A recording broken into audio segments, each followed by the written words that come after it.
At the beginning of the year of January, the constellation of Sagittarius is highly visible to us on Earth.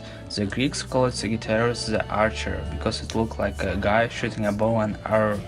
Capricornus is also highly visible in January.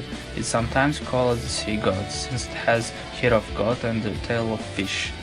Next constellation is Aquarius. We call it water bearer because a group of stars look like old men pouring water from a pitcher. Moving to March, this is a Pisces or fishes. Pisces represents Venus, a Roman goddess who is turned into a fish and jumped into a river to escape an evil monster. In April, in Greek mythology, Ares was a ram with wings. The constellation of Taurus, visible in May, looks like a bull. It named for the Roman god Jupiter. June's prominent constellation Gemini is sometimes called the Twins because it reminded the ancient Greeks of the twin sons of Zeus.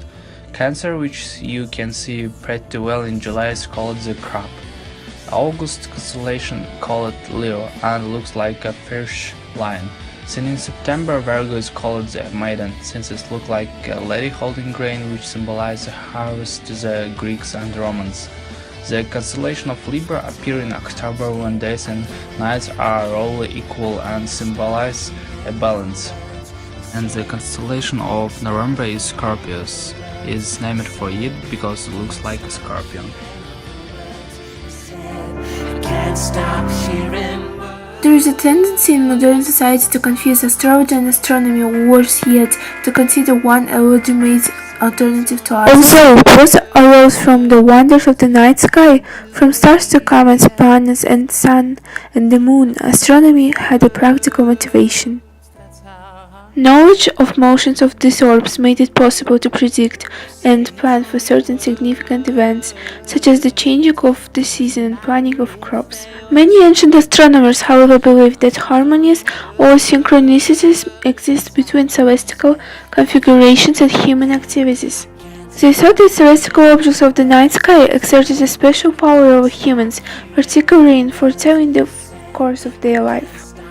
Thus, along with practical came the whimsical and the spiritual, astrology. The roots from the astrology can be traced from the Mesopotamian civilization. However, nowadays it remains popular delusion and can be found in magazines and newspapers every day. However, should we believe astrology or not? Let's discuss. Because the Earth is not perfectly circular, the axis of the Earth titles back and forth and constantly shifts and changes direction. So, we can say that astrology has a lack of controls and has ill-defined concepts that can be refined and both hard to test. For example, if you are a Leo, you will not remain Leo because the celestial object's position will change and therefore you can become any other sign, but you will never know who you will be. So we can say that you should not believe astrology because you will not have a precise result and your life cannot be affected by this. Do you know about the astrology? Astrology is study of the movement and the relative position of celestial objects, which give information about human affairs and terrestrial events. And there is a tendency in modern society that majority of people believe that astrology is science, and they think that their events in life depends on how stars located in space. But in fact, it's not science. Astrology is pseudoscience because it depends only on myths and the superstition. Most of the people believe that astrology is pseudoscience, but today I'm gonna prove that it is not. For instance, many people believe that the location of the celestial objects in the space will not affect your life, but I think that it can for two reasons. First of all, it is beneficial, like if you will know what's gonna happen to you after a month or next day, you will be prepared for that.